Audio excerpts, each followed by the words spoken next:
Boa tarde, professora Aparecida. Hoje vamos continuar com a narração, tá?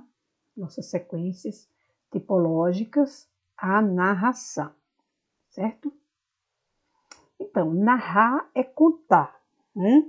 Contar um fato numa sequência, não é assim, de ideias, mas dentro da narração você tem que observar alguns critérios, né? Alguns critérios, levar em consideração os elementos da narrativa, certo? Então vamos trabalhar isso agora. Então veja, as tipologias textuais, os tipos de textos que trabalhamos, foi a descrição no sentido assim, que dentro da narrativa você faz a descrição, vamos dizer, a descrição de um lugar, a descrição do personagem, tá? Dentro da narrativa. Então, a tipologia descrição, a informação, não é? Trabalhamos o texto informativo, texto notícia, lembra que são textos de informação imediata, não é? Então, acontece ali um fato, então o repórter vai lá e conta aquela notícia, produz o texto informativo. A narração, ela envolve, assim, todos eles, porque a notícia é uma informação mesmo, né? A notícia é um texto informativo, mas também é informado através da narração. A dissertação são, assim, o ponto de vista, não é? Ponto de vista. E o texto injuntivo, que é aquele texto que é assim, um comando, uma recomendação, vamos dizer. Uma bula de remédio é um texto injuntivo, porque é aquele tipo de texto que comanda que tome uma colher no almoço, ou então um comprimido no jantar. É aquele tipo de recomendação de instrução. Uma receita de bolo, por exemplo, não é? Ele é instrucional, ele dá instrução, não é? Então, junte o açúcar e a farinha, junte, acrescente, mexa. Então, é aquele tipo que vai dando aquelas instruções, aquelas ordens, tá certo?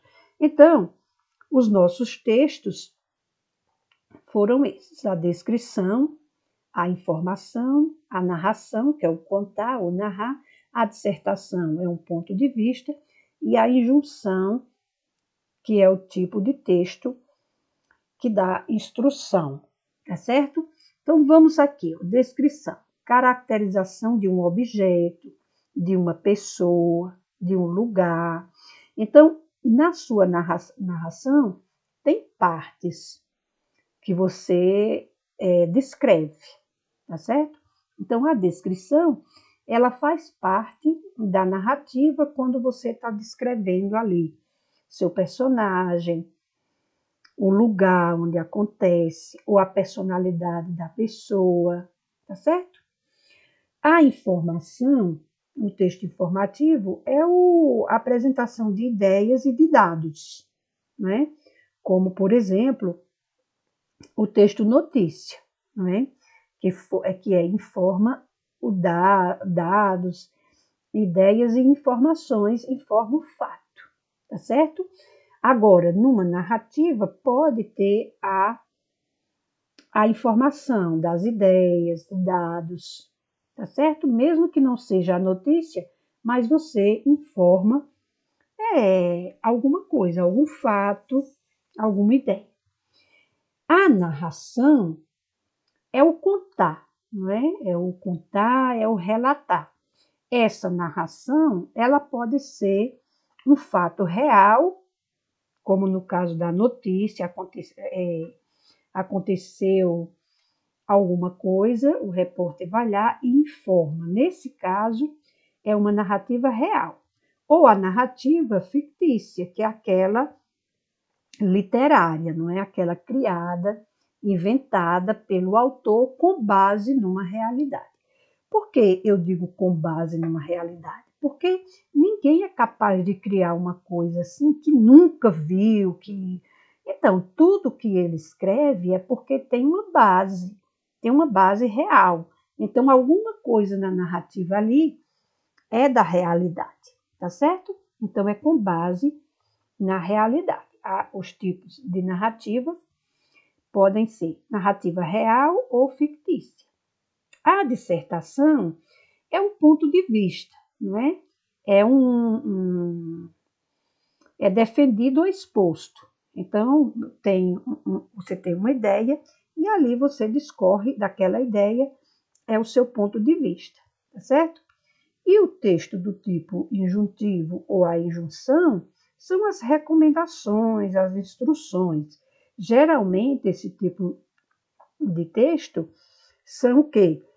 Um manual, você compra um eletrodoméstico, um brinquedo, aí vem aquele manual de instrução. Então, faça isso, ligue na rede elétrica, na tomada.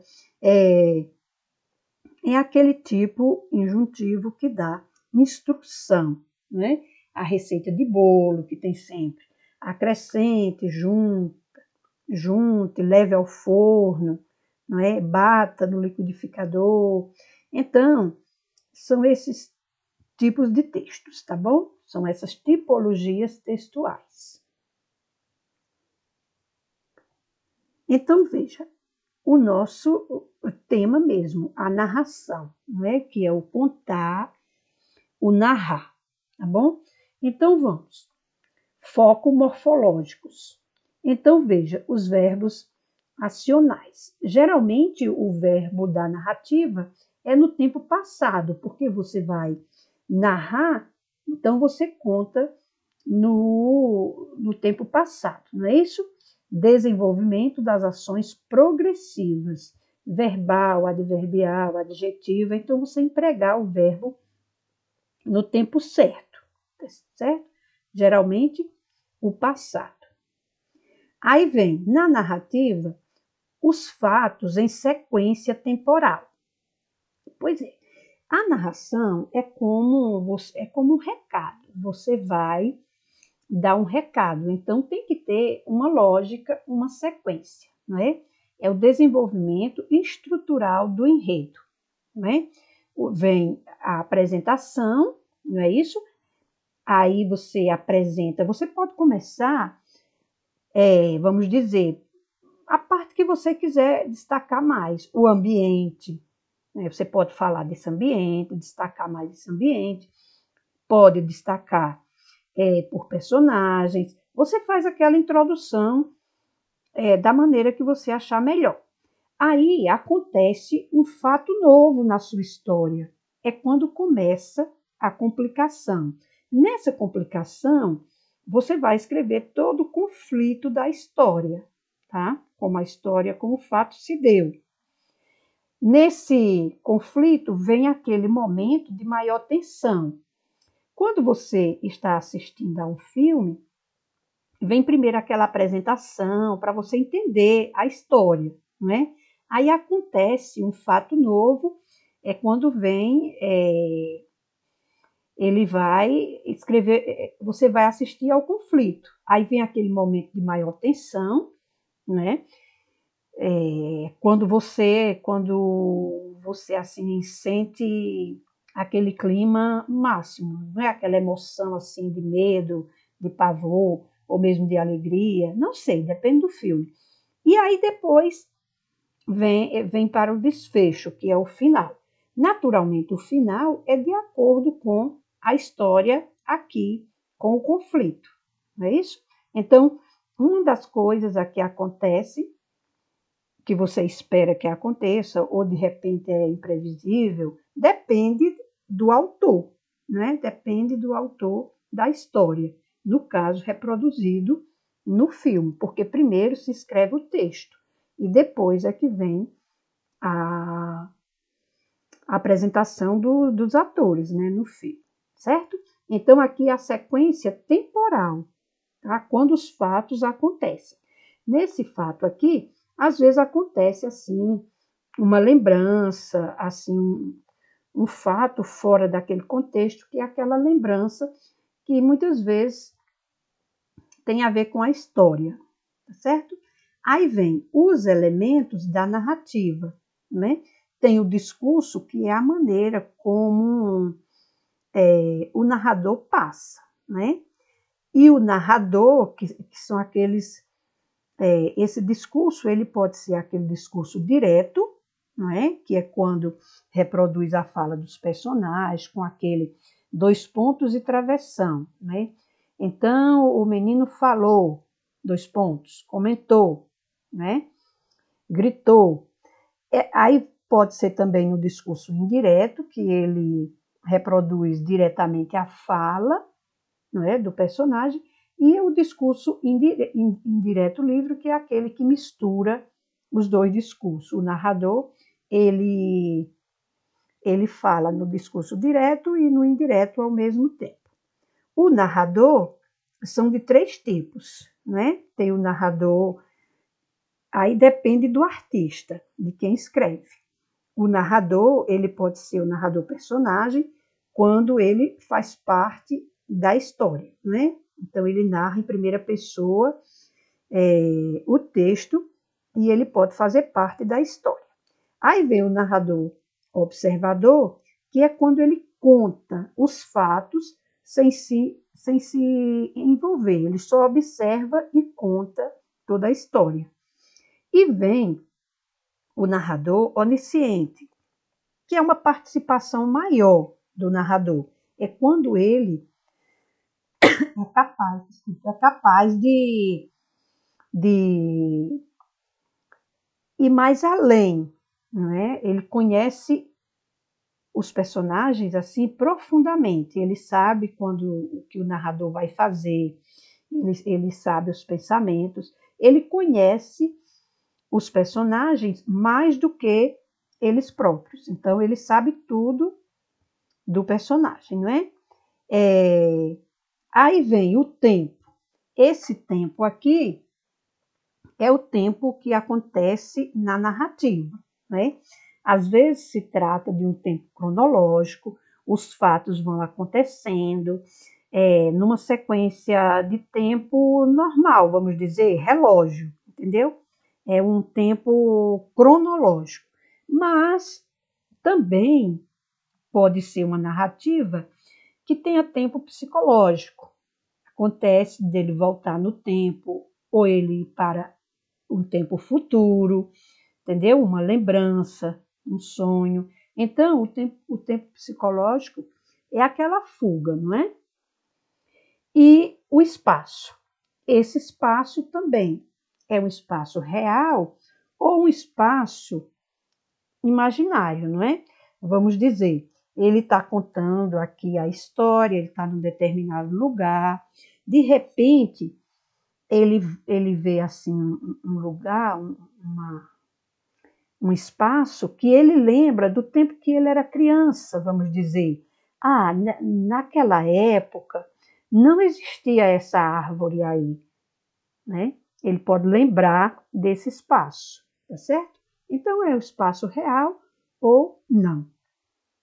Então, tudo isso está dentro do texto narrativo, tá? Do tempo da narração. Tudo isso você pode trabalhar no seu texto. Aí vem elementos da narrativa. O discurso, que é o desencadeamento das ações a partir do narrador personagem, né? Do narrador e dos personagens. Então, tem o discurso do tipo direto, do tipo indireto e do tipo indireto livre. Esse do tipo direto, as personagens falam diretamente, ou seja, no texto é reproduzido a fala direta do personagem, tende a ser mais objetivo. Então, veja, vamos dizer, o menino falou, não gosto disso, né? Disse a menina em um tom zangado. Então, pode ser essa explicação da fala. Pode ser, a menina falou zangado. Pode ser disso. Pode ser assim, 2 pontos, ou pode ser assim, a explicação da fala depois da fala. Foi o que ocorreu aqui, ó. Então, aqui é a fala da garota, ó. Não gosto disso. Por que eu sei que é a fala? Porque tem o travessão aqui. Então, é a fala dela. Disse a menina em tom zangado. Isso aqui é o discurso direto. Você pode colocar isso aqui na sua história, na sua narrativa. Você pode fazer uso do discurso direto.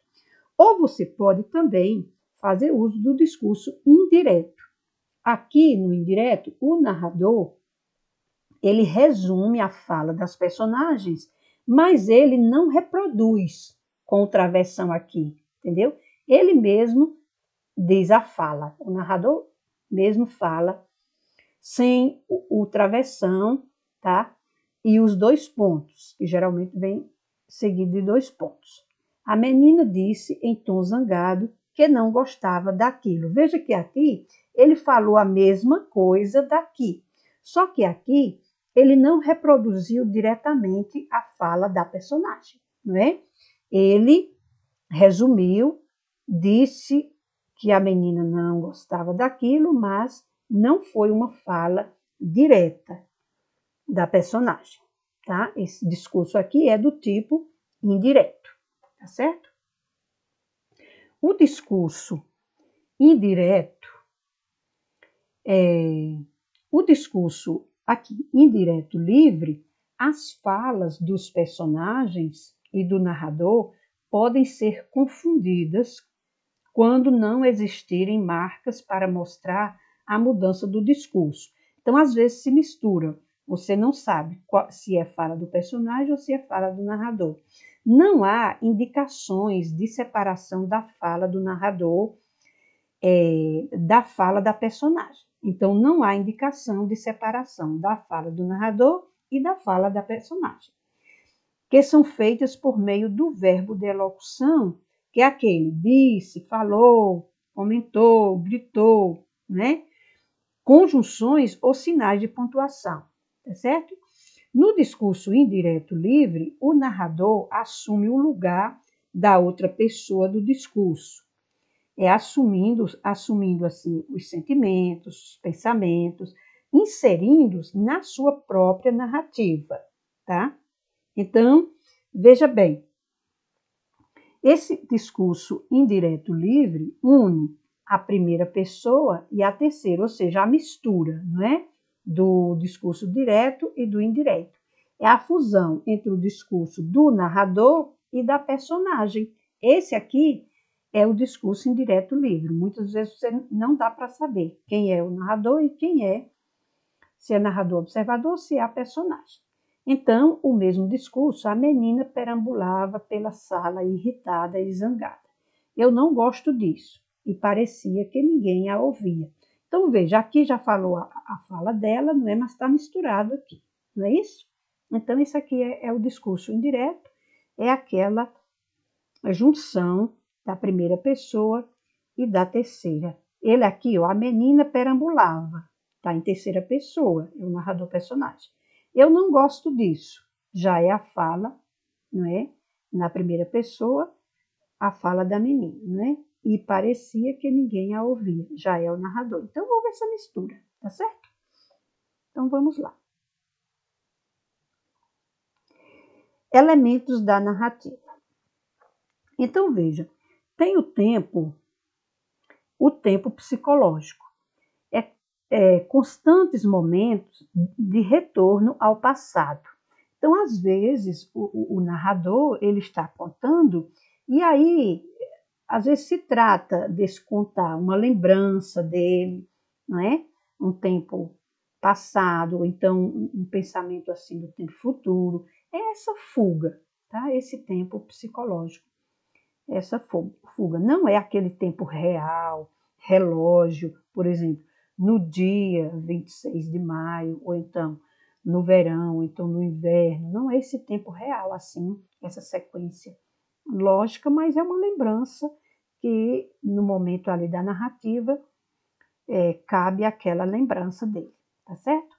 Esse tempo cronológico é a ordem natural e consecutiva das ações, né? É quando é aquele tempo relógio mesmo, tá? Ele acordou, tal, e vem essa sequência natural, tá bom? Esse tempo definido é a caracterização frequente e rica.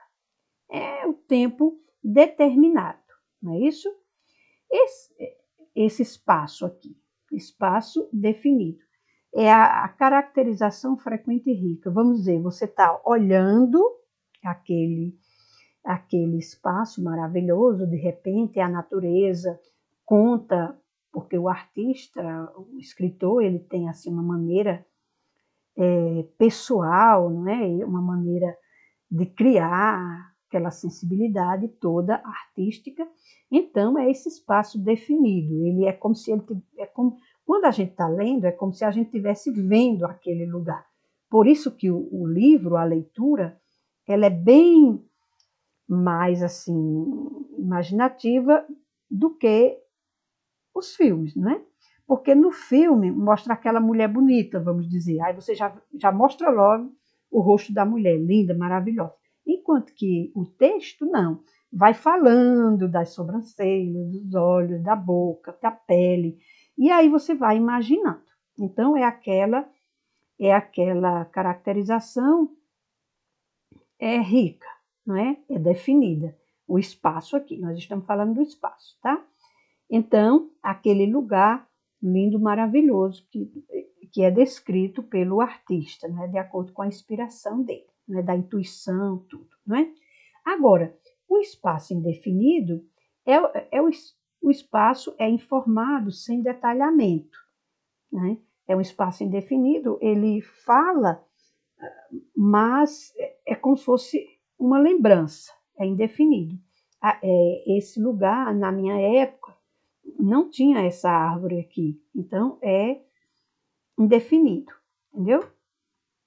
Então vamos passar para o próximo. Elementos da narrativa. O narrador personagem. Esse aqui, o foco narrativo é em primeira pessoa. Ou seja, os verbos e os pronomes estão em primeira pessoa. Então, conta na primeira pessoa a história da qual participa como personagem, tá? Então, ele tem uma relação íntima com os outros elementos da narrativa. Sua maneira de contar é marcada por características subjetivas emocionais. Aqui o narrador, ele fala subjetivamente, ele é emotivo, todos em primeira pessoa, conta os sentimentos, tá bom? Esse foco narrativo em primeira pessoa. Já o narrador observador, que é aquele quando o verbo está na terceira pessoa, conta a história do lado de fora, ou seja, ele só observa. Os verbos e os pronomes empregados na terceira pessoa, tá? Terceira pessoa, sem participar das ações, tá? Ele conhece todos os fatos e, por não participar deles, narra com certa neutralidade. Então, por quê? Porque ele só observa. Então, ele conta o que o outro sente, tá? Conta as ações dos outros, porque ele é um observador, tá bom? Agora, o narrador onisciente, o foco narrativo também é na terceira pessoa, os verbos e pronomes. Mas aqui, ele conta a história em terceira pessoa e, às vezes, permite certas intromissões narradas em primeira pessoa, porque o narrador, ele conhece tudo sobre os personagens e sobre o enredo. Ele é capaz de revelar suas vozes interiores, seu fluxo de consciência em primeira pessoa. Quando isso acontece, o narrador faz uso do discurso indireto livre. Ou seja, ele conhece aqui tudo sobre a personagem, tá? Ele sabe dos pensamentos dela, ele sabe das coisas assim mais profundas da personagem, ele é conhecedor, tá? Ele é o narrador onisciente. Esse aqui ele é mais profundo, tá certo? Esse aqui ele só narra, né? Ele observa e conta. Esse aqui não, ele aprofunda. Ele sabe o que ele pensa, o que ele vai fazer, né? Os medos. Aqui ele sabe tudo do interior da personagem, tá? Ele conhece tudo sobre os personagens e sobre o enredo também, tá? Sobre a história. Ele é capaz de revelar as suas vozes interiores, as mais profundas, seu fluxo de consciência, tá? Em primeira pessoa. Quando isso acontece, o narrador faz uso do discurso indireto livre. Aí vem, aqui já está um quadro aqui mais geral, tá certo? Quadro mais geral de tudo que nós já falamos, tá?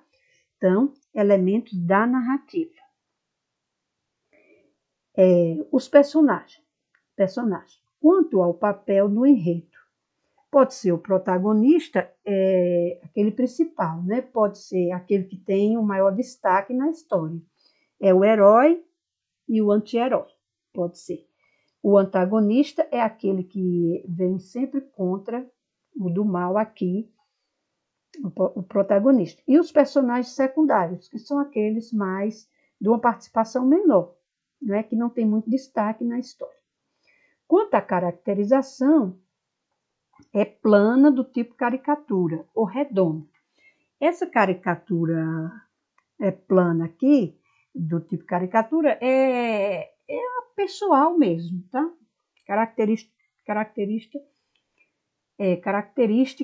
pessoal mesmo. Essa caracterização aqui, redondas, das personagens, esféricas ou evolutivas, são as personagens complexas, definidas por vários traços diferentes, cheios de contradições, apresentam comportamentos imprevisíveis, enigmáticos, que vão sendo definidos no decorrer da narrativa, evoluindo e muitas vezes surpreendendo o leitor. Essa aqui são aqueles personagens do tipo, não é, que muda de personalidade, do tipo difícil, como se diz, tá certo? Então, nós trabalhamos já lemos esse João Pedro Carpinteiro, acho que o ano passado, e colocamos aqui como exemplo, né?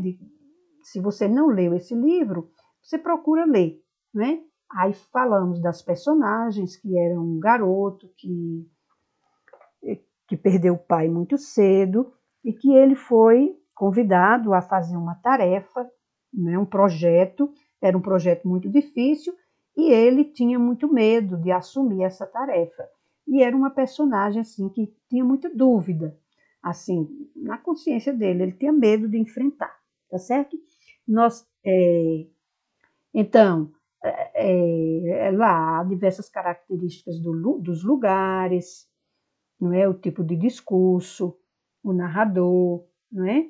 Então, eu coloquei aqui, vou ler aqui só um trechinho dele, do livro. Não dá para ler muito porque se trata de uma obra, tá certo? Mas qualquer obra narrativa, que se você for observar, tem esses elementos que você pode ler. Eu coloquei isso aqui só como exemplo, né? Então, ele fala aqui, ó, ele foi convidado para fazer esse projeto, ele era carpinteiro, mas era um carpinteiro muito bom, e foi determinado a ele teve medo, não é? Aí ele colocou sonhos não tão bons. Apesar de todo o esforço daquelas pessoas, recusei o serviço. Nem mesmo a possibilidade de ganhar uma boa quantia de dinheiro por vários meses me fez aceitar a proposta. Não estava em condições de me arriscar em tamanho desafio. Ser o responsável pela construção interna de um centro cultural, confesso que em alguns momentos a minha imaginação voou e criei espaços interessantes. Até pensei em ser um pouco louco e topar a empreitada. Entretanto, o medo de não ser capaz me impediu, o que fazia com que eu me sentisse um pouco covarde.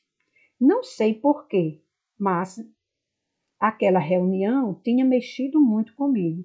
Passei a ter pesadelos estranhos. Em um deles, uma grande árvore, com olhos e bocas gigantes, me segurava com seus galhos e ameaçava me devorar. Ela me olhava de tal maneira que eu ficava paralisado e não conseguia lutar.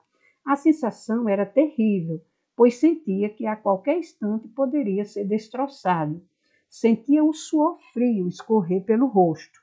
O corpo tremia e a voz não saía.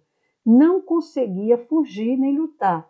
Estava encurralado. Pensava: eu tenho que me mexer, tenho que lutar. E nada acontecia. Tinha a sensação de estar preso. O que mais me apavorava era a certeza de que seria atacado. O tempo entre a ameaça e o ato. A angústia que sentia era tanta que tinha certeza de que não aguentaria por mais tempo. E o tempo não passava. Então, veja, essa descrição aqui, desse livro, é uma narrativa que discorre com esses pensamentos e esse tempo que ele volta, né, no sonho, é um sonho.